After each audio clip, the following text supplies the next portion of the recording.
and say what an absolute honour it is to stand here shoulder to shoulder with you badly paid angels, with you hard-working saints, you paramedics, you nurses, you doctors, you people who have chosen to invest your time in social capital and helping others rather than private capital and the profit motive. And that's why they don't understand you, and that's why they're so scared of you.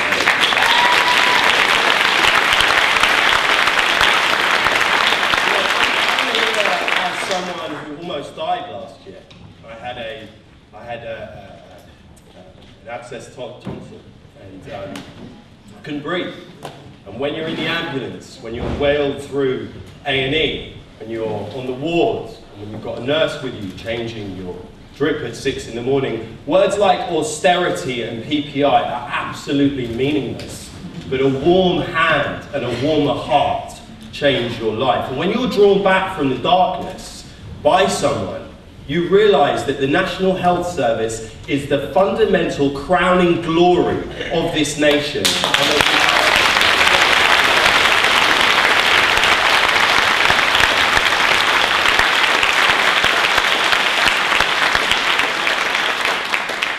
Jeremy Hunt says that he loves the NHS. And he does. He loves it so much that he wanted to cut it up into little bits and sell it off to all his friends. And it's kind of an incredible achievement, really, if you think about it, because he's been in half the time that Andrew Lansley has been in, and he's already twice as unpopular, which, you know, by anyone's standards is kind of amazing. But let's not forget that this was the guy who, you know, wanted to help B-Sky B, sort of in the back door just before the phone hacking scandal started. So, I mean, you know, the guy's got form. The NHS, what is it? Well, the NHS is quite literally declared the best healthcare system in the world. And that's not for a kind of left-leaning, kind of middle-class guy. You know, those are the words of a Washington think tank, the Commonwealth Fund, who are respected around the world for their analysis of performance in different countries' healthcare systems.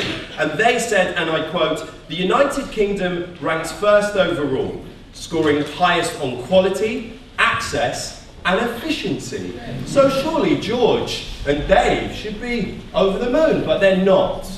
They're not over the moon. Now, Natalie mentioned, and a couple of people have mentioned, a book that Jeremy Hunt co-authored in 2005 called Direct Democracy. Now, on page 78, the famous page 78, he said, "Our ambition should be to break down the barriers between private and public provision, in effect, denationalising the provision of healthcare in Britain." Now, I tweeted this, and someone tweeted me back saying, A, he wasn't healthcare secretary in 2005, and B, why should it matter to the patient, private or public? Surely the outcome is king. To which I tweeted back, "Generally in life, I don't reinvent my attitudes and deeply held opinions when I get a new job, but I'm not a Tory politician."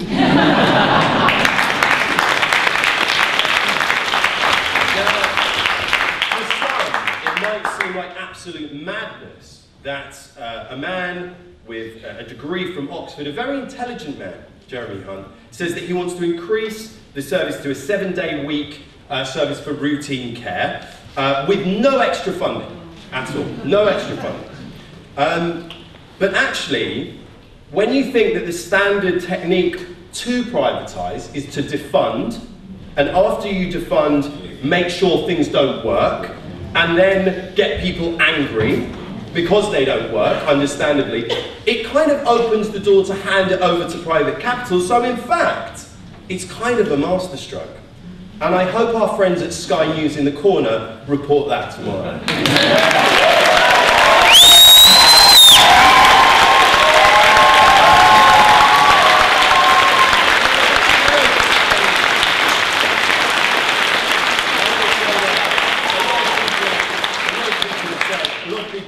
They think that, you know, the press have been, you know, difficult and stuff. But listen, personally, I mean, I don't know if anyone else heard Lauren speak on LBC.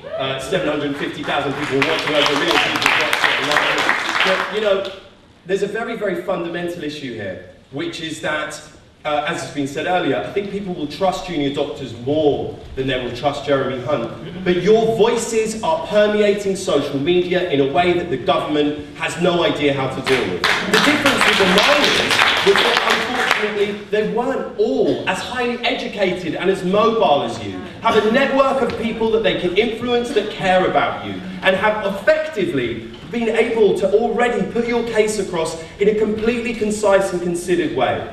I know it's difficult, but like Nelson Mandela said, it always seems impossible before it's done. I salute you, thank you, and let's get on with it.